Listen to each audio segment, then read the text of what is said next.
Social media पर इधर उधर के अकाउंट खंगालते एक तस्वीर पर निगाह रुक गई।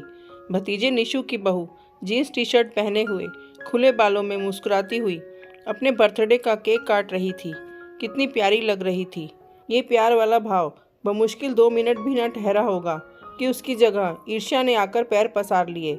सूट वूट अपने यहाँ नहीं चलता। जैसे हमने साड़ी में जीवन बिताया, बिताओगी तो तुम भी वैसे ही। इतने साल पहले कही गई जेठानी की बात आज भी उतनी ही तेज चुभी। अपनी बीवी को समझाओ संदीप, मास्टरनी होगी अपने स्कूल में।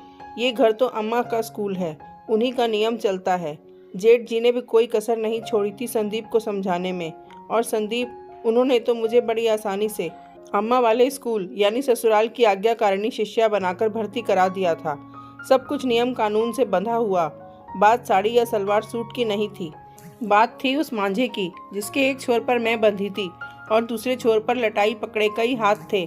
मैं कितना उड़ूंगी ये निर्धारित वहीं से होता था। आज उनकी बहू अपनी उड़ान खुद तय कर रही है। आज कहाँ गए सारे नियम कानून। हैप्पी बर्थडे प्यारी बहुरिया, खूब खुश रहो। नहीं, याद नहीं था। तुम्हारी फोटो देखी तो थैंक्स चाची। पता है सुबह से आपके फ़ोन का इंतज़ार कर रही थी। बस आपको फ़ोन मिलाने का सोचा ही था। तब तक निशु केक ले आए तो पहले केक कटने लगा।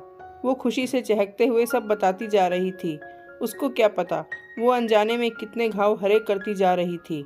मुझे शादी के बाद अपना पहला जन्मदिन और उससे जुड़ी वो मनहूस शाम याद आ गई। सुनो संदीप, ये केक वापस कराओ।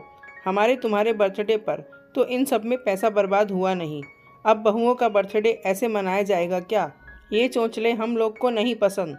जेठ जी की आवाज़ सुनते ही संदीप के कदम वापस केक की दुकान की ओर मुड़ गए और मेरी वो शाम आंसुओं से तर बीती थी। बात केक की नहीं थी, बात फिर उस बंधी हुई उड़ान की थी। हेलो हेलो चाची, कहाँ खो गई आप? सुनिए तो फिर क्या हुआ? मैंने उसकी बात बीच में ही काटी। ये बताओ, पहले ये सब करना, केक काटना, तुम्हारे वेस्टर्न कपड़े पहनना, ये भाई साहब भाभी मतलब तुम्हारे सास ससुर को चलता है? वो चहकते हुए अचानक चुप हो गई। चलना क्या होता है चाची जी? किसी के सम्मान में कोई कमी नहीं करती हूँ, लेकिन बेवजह की जिद, वो मानना सब कुछ होता है क्या? मैंने जोर देकर पूछा तब भी। निशु कुछ नहीं कहता। वो एक लंबी सांस लेकर रुक गई, फिर बोली, चाची जी, बात इन सब की नहीं है, बात एक इंसान होने की है। मैं वो पतंग थोड़े ही हूँ जिसका कंट्रोल किसी और के हाथों में रहेगा। परिवार से जुड़ी हूँ, जुड़ी भी रहूँगी, लेकिन अपनी उड़ान भी खुद ही तय करूँगी। वो बोलती ही जा रही थी और मेरा मन पीछे भटकने लगा था। मैं कल्पना कर रही थी कि मुट्ठी भर हिम्मत मैंने बटोर ली है।